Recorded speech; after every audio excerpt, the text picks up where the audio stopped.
Hi everybody, this is Dr. Kate Mills, owner of B-Balance Neurological and Vestibular Therapy, and I am a neurological physical therapist that has seen stroke patients for all of my career because I kind of fell in love with this when I got out of, or while I was still in school. So let's just say about 20 years I've been seeing stroke patients. So this is kind of the second part of the unpopular opinion / fact that stroke patients should never be trained to walk with a unilateral device. That's a device held for all the stroke patients and families of stroke patients that might be tuning in. That is a device that is held only on one side of the body. And specifically, I'm saying do not use a unilateral device on the uninvolved side of the body. And for these demonstrations and little talk, I'm using the left side as the involved side and right side as uninvolved following the stroke. So in later stages of rehab, I definitely will put my patients will help train my patients with a unilateral device on their involved side, those that can grip. Then yes, I will definitely put that there because they are forced now. They feel, they're always, of course, reaching for something, looking for stability with this side. So it's a theory, a technique called forced non-use. There's actually research, lots of research now, showing that patients that would go through this intensive study where they would have their good arm, their uninvolved side, sort of bound down, sounds creepy, but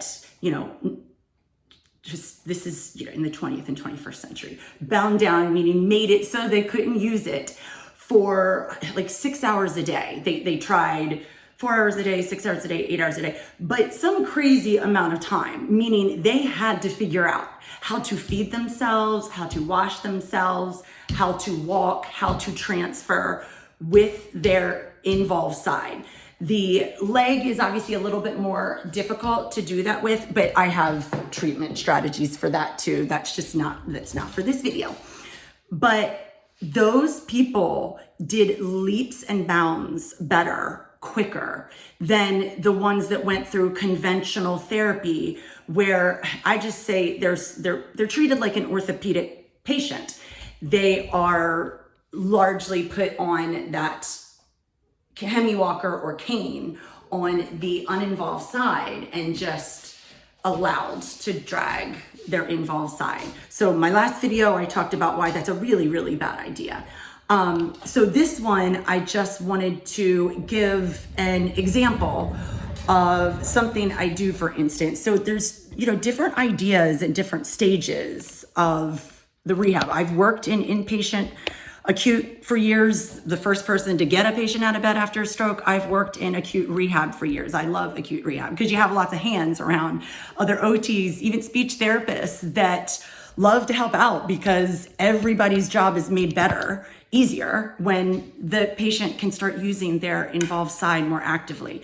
So here, I'm gonna have to do this. And then I'll probably pause it to show you I'm gonna show other videos of people, the same person, walking with a device on a unilateral device on their uninvolved side, and then gait training with bilateral devices.